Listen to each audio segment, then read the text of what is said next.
Welcome to the Live to 110 podcast. My name is Wendy Myers, and you can find me on live110.com. And today we're going to have Maria Emmerich on the show today. I met her on the Live and La Vida Low Carb Cruise that Jimmy Moore puts on every year. And she had a wonderful presentation, and I just thought that her message was really compelling. And I was really impressed. She's got 8 cookbooks, and she has a new book out called Keto-Adapted. And I wanted to, talk to her about it today, about the health implications and the diseases that can be reversed with ketogenic diets, also referred to as low carb, high fat diets. And we're going to be talking about that today on the show. But before we get started, please keep in mind that this podcast is not intended to diagnose or treat any disease or health condition and is not a substitute for professional medical advice. The Live to 110 podcast is solely informational in nature, so please consult your healthcare practitioner before engaging in any treatment or diet we suggest on the show. And if you guys want to go download some free e-guides, you can download my Live to 110 by Weighing Less 35-page e-guide. Got all kinds of tips and tricks in there to help lose weight. And I also have 5 free modern paleo survival guides, little charts that detail all the information in my book. The upcoming book, the Modern Paleo Survival Guide, hopefully will be out sometime in the next year or two. It takes a long time to get these books out, right, Maria? Absolutely. A lot of work, but I want to make it just right, so good things take time. You can also go check out my Mineral Power program. That's the program I use to help my clients heal and reverse disease and heal their health conditions and detox from heavy metals and parasites and all kinds of little grubbies running around in our body. So you can see that on, just click the Mineral Power button on my website. I use a hair mineral analysis to design custom supplement programs that help people to detox naturally. You can also check out my Modern Paleo cooking show where I cook all kinds of recipes from my upcoming book, so definitely give that a look. But today our guest, Maria Emmerich, is a wellness expert in nutrition and exercise physiology. She struggled with her weight throughout childhood and decided as a result to study health and wellness to help others. Her specialty is brain chemical neurotransmitters and how they are affected by the foods that we eat. So we're going to touch on that a little bit today. And she has authored 8 books and co-authored a few others, including several cookbooks and 3 nutritional guidebooks, including Secrets to a Healthy Metabolism. And her latest book is Keto-Adapted, which includes a foreword by Dr. William Davis of Wheat Belly and excerpts from Dr. David Perlmutter, one of my favorites. He's an author, he's a New York Times bestselling author of Grain Brain. Love his website, so brilliant. So Maria, thank you so much for coming on the show. Thank you for having me. It was such an honor to be asked. Yes, well, why don't you tell the listeners a little bit about yourself and how you found ketogenic diets and that are also referred to as low carb, high fat diets. Yep. Well, like a lot of professionals, as I worked with clients, in school we're all taught the pyramid with the whole grains, healthy whole grains, and very little fats up on top. And as I worked with clients throughout the years, people weren't getting better. And as I adopted the low carb aspect, a lot of people got better, but I wanted everybody to get better. And there are a few people that had such damaged metabolisms that even on a low carb diet, which is different than a ketogenic diet, they weren't getting better. So when I say low carb, a lot of people think chicken and broccoli or, that type of thing. Or, they'll have like a chicken breast, and they don't understand how important the fats are. And as you dive into what our bodies are structurally made of, you can't store protein. You either use it at that time or it turns into sugar, just like a carbohydrate would. So moderating that protein is really important, and what's left. So if we're cutting out the carbohydrates that, we all know sugar is bad, and the sugar, carbohydrates turn into sugar, and we need to moderate the protein. What's left? It's fat, and people are scared of that. They're very, very scared. But once they start doing that, they feel so much better. Like the human body is 74% fat and let me think. 26% protein, if that's broken down by calories. So why not mimic that with our diet? And once people start doing that, they start to heal. I think mine's 90% fat. I know. Some people, they don't understand. My mom doesn't understand why I don't eat fruit, and I was like, well, sure, olives are fruit, but she just doesn't understand why we cut certain things out that have so-called phytonutrients. And I try to break it down and show her all the herbs and like the vanilla beans that we always use in cooking has so many more phytonutrients than, the fruits would have, and even a lot of the vegetables that we've cut out of our lives, just because there's just too much starch. And I like to eat a lot of food, and I'd rather fuel my body with fat. I feel, awesome. Yeah, I think a lot of people don't realize, I generally recommend my clients reduce fruit as well, maybe some berries.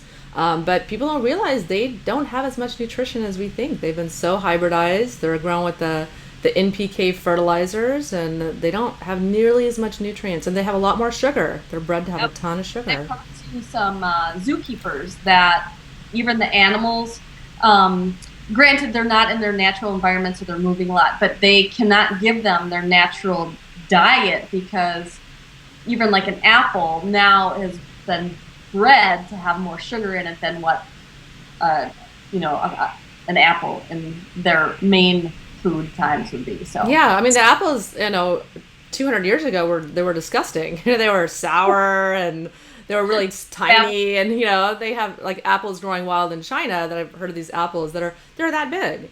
Yep. And they're really tiny, they're really sour, and they're medicinal. They're not the apples that we have today at all. Well, why don't you tell us about your book, Keto-Adapted? Well, in that book, I describe about what keto adaptation is, and how to become ketogenic, and how to start burning fats rather than burning carbohydrates, and some of the side effects that are going to naturally come along with that. But with those side effects, some of them are not preferable, so you need to be prepared. So when I say that, when you go on a low carb, high fat diet, along goes with a lot of water weight. So a lot of people are like, oh, I lost 5 pounds in a day. Like I have really obese clients that they'll have like pitting edema when you retain water. Yeah. And they could fluctuate 20 pounds whether they're staying on my plan or not. That's in a day, So with that water loss goes a lot of electrolytes. And so if you're not aware of, how to properly, fuel your body with the electrolytes, you're probably going to have some headaches.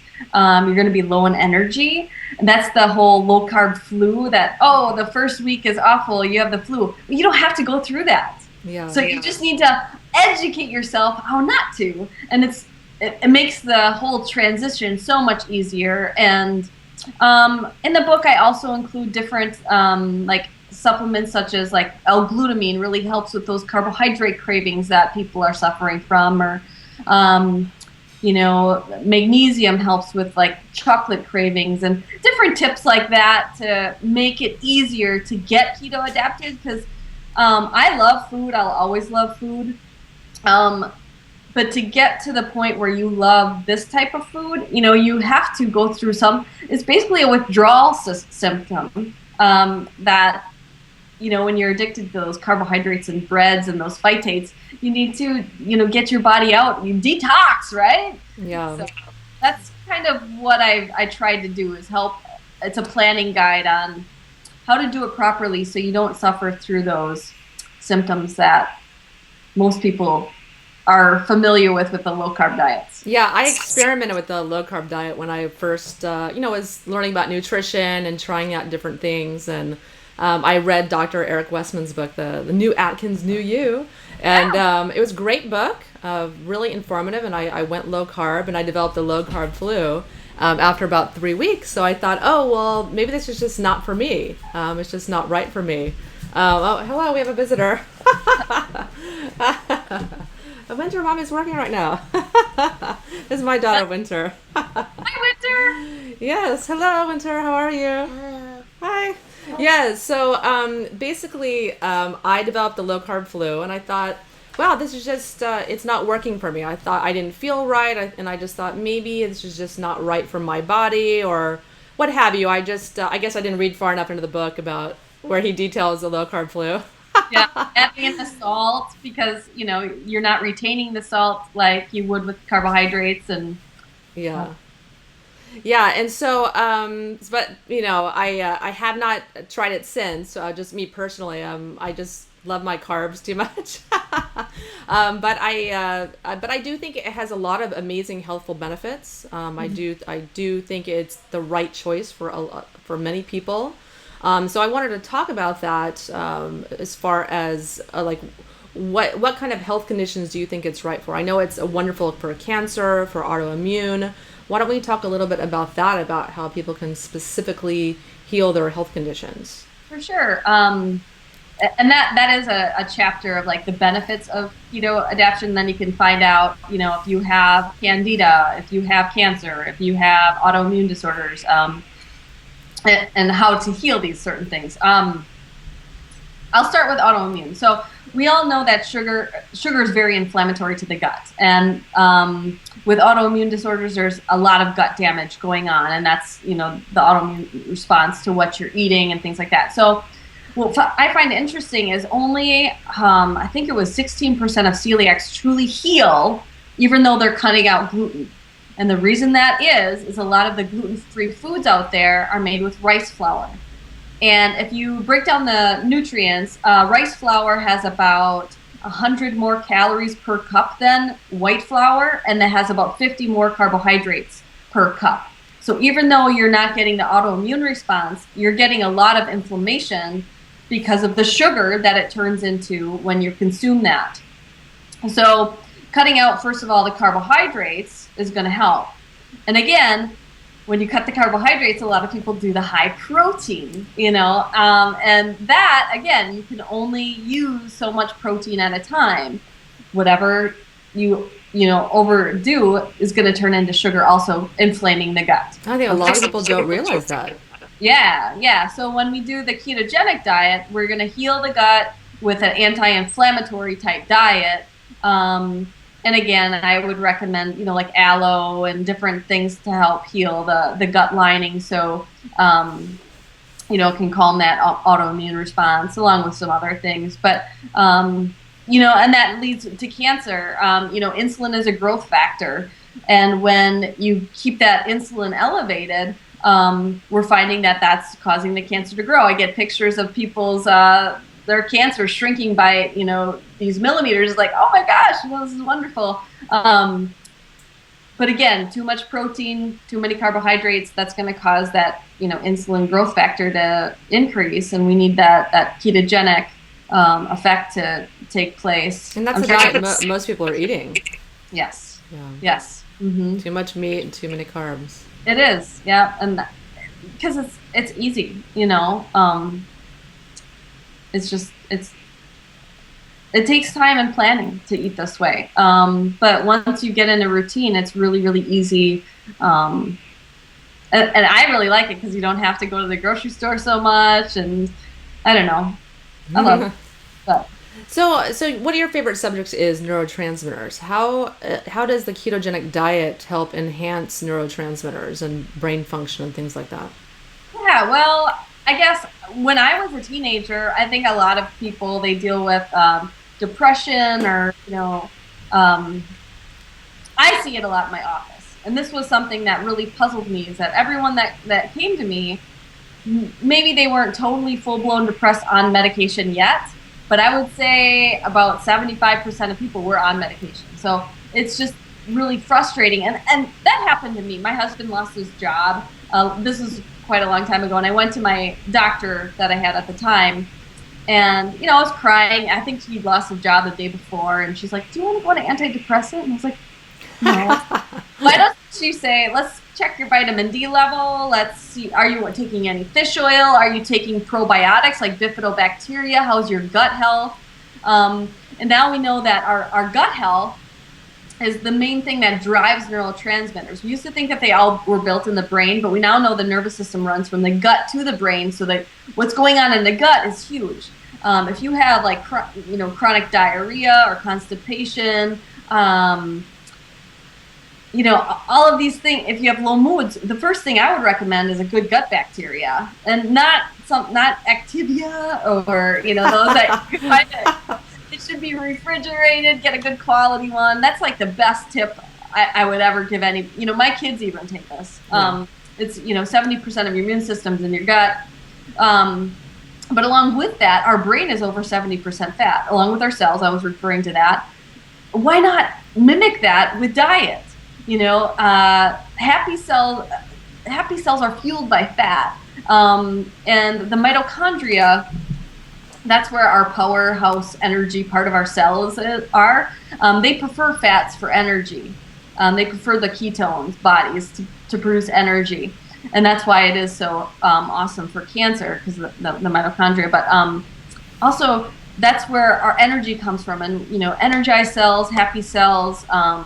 But we also need to stay hydrated. So again, if you get dehydrated with that low carb flu and you start feeling low, we need to fuel our body with more hydration. And if you just drink more water, you're just going to urinate more. You need to increase the salt, increase the electrolytes. And you could do that through either certain types of foods that have those things like potassium. But often I do recommend a supplement. And some people say, well, why do I need to supplement if our ancestors never did? Well, I would argue that with our ancestors got it from the water that we drank. And we now drink bottled water, filtered water. Not a lot of people are drinking well water that have a lot of the minerals. And even the well water doesn't have the minerals like it did when our ancestors drank it. Just like a farmer needs to rotate their crops because the minerals are stripped from it. We need to supplement because our water just doesn't have it. The reason why a high carb diet would get those minerals is because it's fortified. They basically dump a vitamin into, those the baby's rice cereal and stuff. It's fortified. So instead of eating those foods that are fortified, I would suggest a quality supplement. Yeah, I agree. I unfortunately, no matter how healthy people eat, that's one of my biggest messages. Everyone needs to supplement, especially minerals, electrolytes. Because I know the cavemen, they used to get most of their calcium, magnesium from water. And now, I rotate my bottled waters to get different mineral sources, different profiles of minerals. But you have to supplement still. Yeah. So let's talk about thyroid health a little bit. Okay. And how ketogenic diets can help heal metabolism. Because, even Dr. Robert Atkins said himself that if you follow a low carb diet, you might have to go on thyroid medication at some point. And, he did say this. And so do you find that this is true? Because, it seems like I've read that the thyroid does need carbohydrates, a certain amount of carbohydrates to function. So what is your take on that? Well, I would contradict that and saying that I get emails multiple times a day that people are off their thyroid medication. Mm-hmm. So when I was referring to the autoimmune issue, Hashimoto's, Graves', that's an autoimmune disorder. So when we get rid of the autoimmune trigger, like the gluten and the dairy, and I think that's another common mistake is that when people do the low carb, high fat, they don't think about dairy, they don't think about nuts, they keep those in there. And those are common food allergens that are triggering that autoimmune response to keep going. And so they're not healing properly. And that's why, my meal plans are dairy, nut, gluten-free. And they're like, what? How do I get the fat in? And it's like, oh, you just need to be a little more creative with, the recipes and things like that. But when you cut those autoimmune triggers out, the thyroid swelling goes down. But talking about those minerals that we don't have, the thyroid is a zinc hog. You lose a lot of zinc as you sweat. And if you get dehydrated, you need extra zinc. So that would be an important one. Selenium. Selenium is needed for the thyroid. And thiamine. Thiamine, that is a B vitamin that is, again, found in fortified foods now. And so when you don't supplement with those certain minerals, then I find some suffering going on. But once they get onto the right program, they're like, oh my gosh, they're starting to heal. And so I think that maybe that was something that he didn't tie together, because when you add in those supplements, people start to, the swelling goes down, and they really do heal. Okay. Yeah, and so also, what about so what are some other benefits of ketogenic diets? We talked about healing cancer and leaky gut and things like that. So what are some other benefits that people can experience? Well, I did want to touch on too. What's interesting is cholesterol is the backbone for building healthy hormones, and that's why breast milk is pretty much all cholesterol. And that's why when people are like, I can't have all this fat, it's like, well, I don't think God had an agenda when he created breast milk, because that's what babies are in a ketosis state if they're breastfed. If they're formula fed, that's a whole other issue. But the thyroid it needs a lot of cholesterol. So when we fuel it with that, I just wanted to touch on, that's really important. So, what was your question? Oh, I know. I want to touch on cholesterol too, because that is one of the biggest issues some people have. They've been told by their doctor, cholesterol is evil. And so, or that if you want to lower your cholesterol, you have to take out dietary cholesterol. And I think that's a big issue I think some people have with the ketogenic diet. And it's so not true. And that's what we had hammered into our brains on the low carb cruise, is how we need cholesterol. Yeah. And I write about the cholesterol a lot. Most people, if your cholesterol is too low, that's 90% of the cause of depression. And that has been proven time and time. I mean, that was back in, that was, decades ago that we've proven that, but it's hush, hush, hush. Oh, and that's listed as a side effect of statins, of cholesterol lowering medication. Yes, it is, because of that. And not only that, is a lot of the men that come into my office that are on statin drugs or cholesterol lowering drugs, they're also taking Viagra, because what I said before, cholesterol drives healthy hormones. Yeah. And when you push that cholesterol too low, your testosterone suffers, your estrogen suffers, your progesterone suffers. There's different types of estrogen, but that's what goes on, and then you lose your libido and all of that type of stuff. So cholesterol is, really the backbone. Cholesterol is kind of like the firefighter. When it is elevated, it's putting out a fire, and you have to dive into, where is that fire coming from? If it's inflammation from the food you're eating, you could take a cholesterol lowering drug and still eat the inflammatory foods, and it's not going to help your heart disease at all. It's just going to make your numbers look better. What you really should be looking at is the A1C. That is inflammation. The cholesterol numbers, it's really about ratio rather than, because I see these people saying, oh, my cholesterol's too high. I'm like, I hate that. I'm like, what are you? They're like, oh, it's 210. I'm like, no, it's not. That's perfect. Yeah. And especially women that are menopausal in the hunter-gatherer tribes, a normal cholesterol is 250 or 260.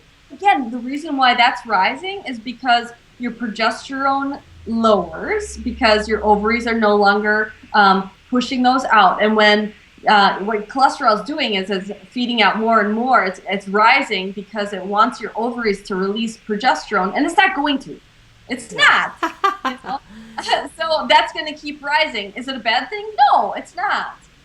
There's no inflammation going on, but your ovaries are never going to listen. Yeah, and I think there's people have to be careful. There's a myopia in some of this testing people do with their doctors. You can't just look at a few biomarkers. You have to look at the whole picture.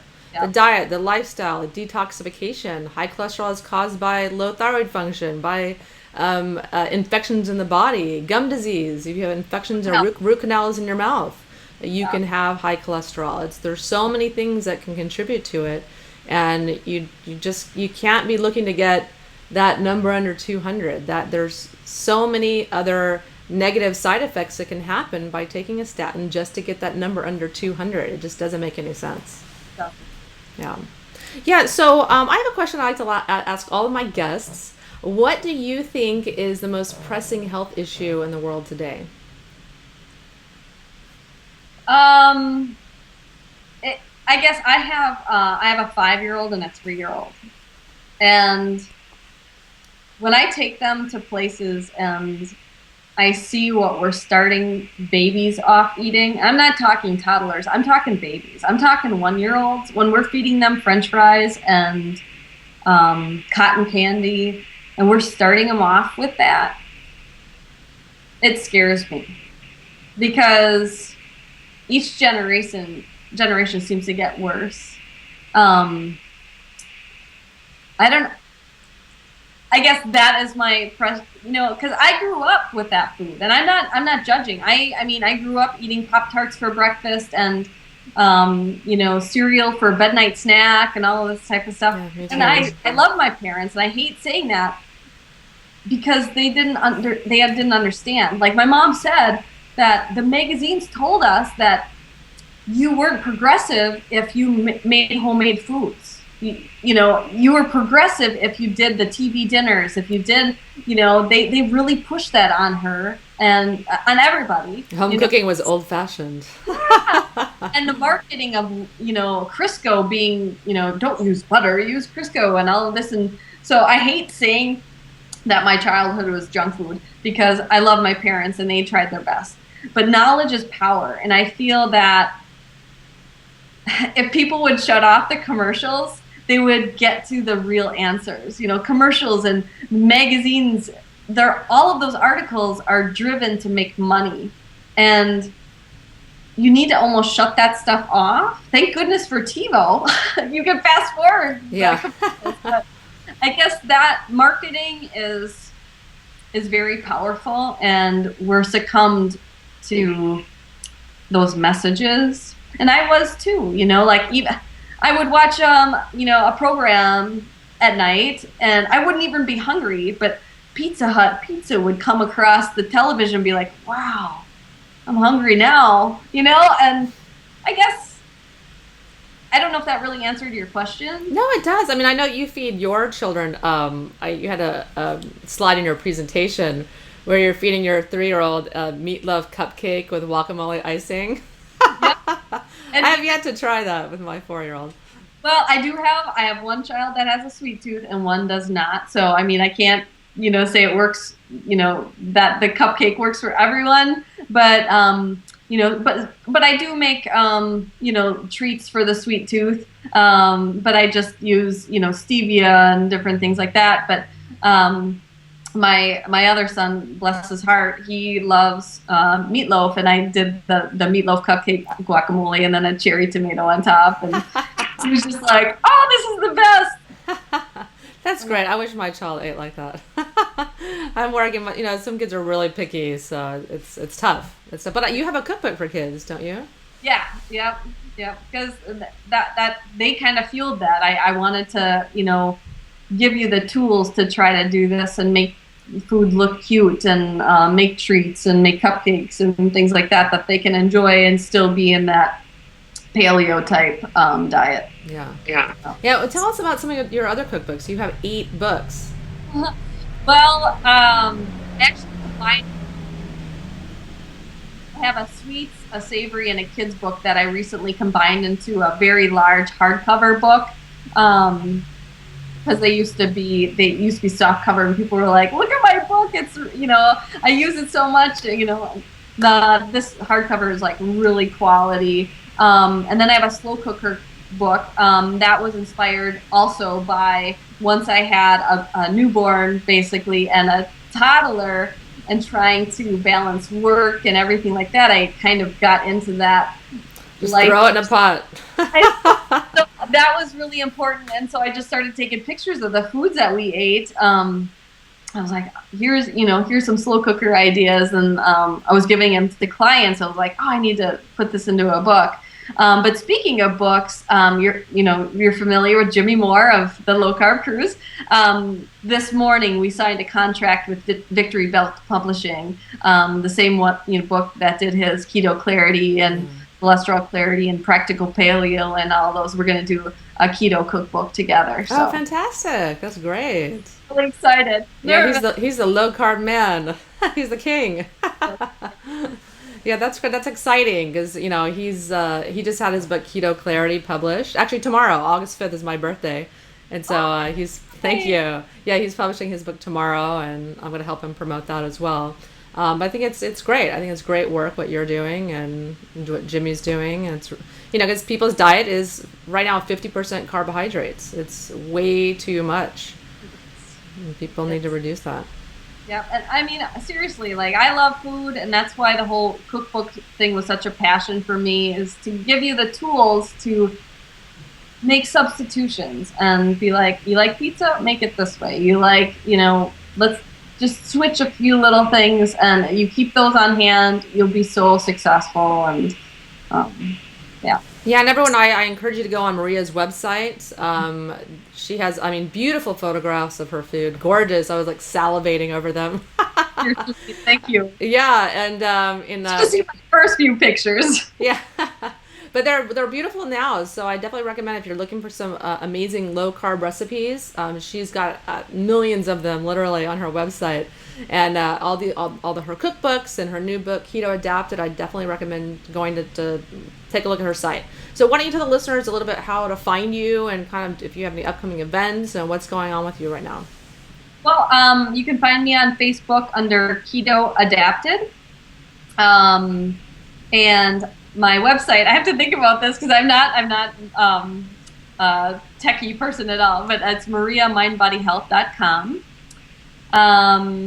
As far as events, I'm just working on the cookbook right now with Jimmy and working with clients. So I do have classes, but I don't have anything planned. We are moving and just, summer and things like that. So nothing coming up right now.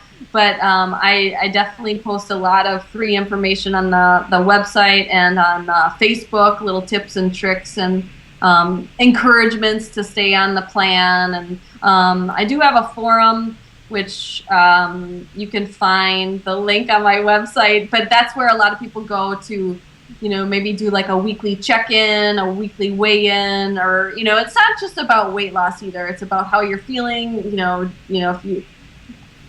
joint pain, anything like that. And you work with clients as well, too? Yep. That's my main. That's what I do all the time. Is phone consults and meal plans, and that's my main job. Yep. Okay. Well, thank you so much, Maria. Thanks for coming on the show. Well, thank you so much for having me. And are you going on next year's low carb cruise? Do you think? Maybe I'd have to bring my family. I miss them terribly this year. Yeah, I really miss my daughter a lot. That was the hardest part for me. But I had fun. It was great meeting all these amazing people on the cruise. And I'm going to try to make it next year. We'll see. Sure. But hopefully I'll see you there. Same here, yeah. By summer, wherever she is. Winter. My good friend in high school was named Summer, and that's why. No, people do that all the time. It's really funny. No, I think she scurried off already. It's on to something new and exciting. So listeners, if you want to learn all about detoxification and my version of paleo, the modern paleo diet, you can go check out my website, live-to110.com. You can also find me on Facebook and Twitter at I Will Live to 110. And thank you so much for tuning in. Please give me a review on iTunes if you like what you heard today. And thank you so much for listening to the Live to 110 podcast.